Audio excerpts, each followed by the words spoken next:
hai đứa đợt mê nên ra tên cho bài xa lê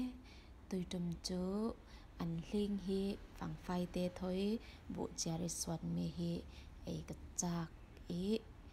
chú karun ấy đinh ý tôi hi tel khadin cái sigre rawi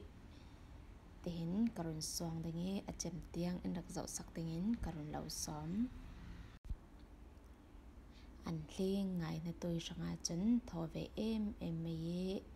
tôi hi cái sức thể giáo vi khol ta cái khol phai thể giáo anh này tập bị cái hình từ đại thôi cái chia ý thì đến minute rây lâu tê cái rệt song ai hình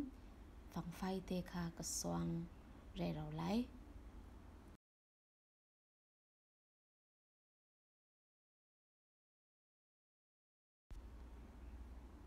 ole phẳng phai cái Suan mi ta hi anh ra mini anh ra par thăng tê song in chân Anhling thla ngại thăng seme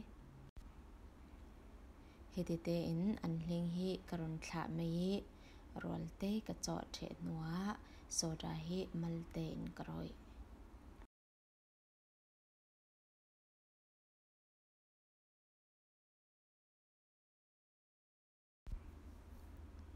soda hi phang phai ka thla lana khan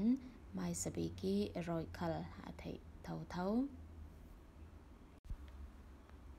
to cho te hin karun thla mei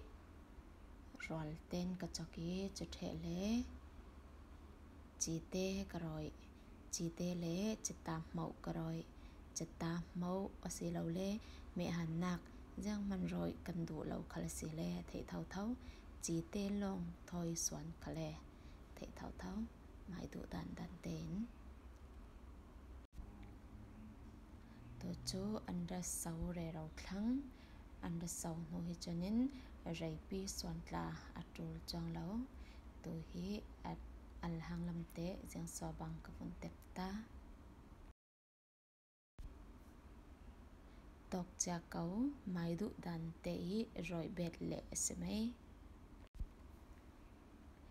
cái chú rầy túc Suan tla cái độ chong lawi atok thlang asemei mei sa kap chit mai ding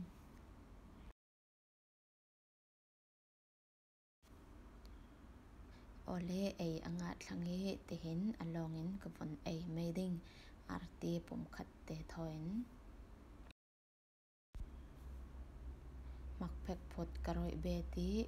Buhchiar hi chu hi ti alongi ei tla hi tho ve ngai ngai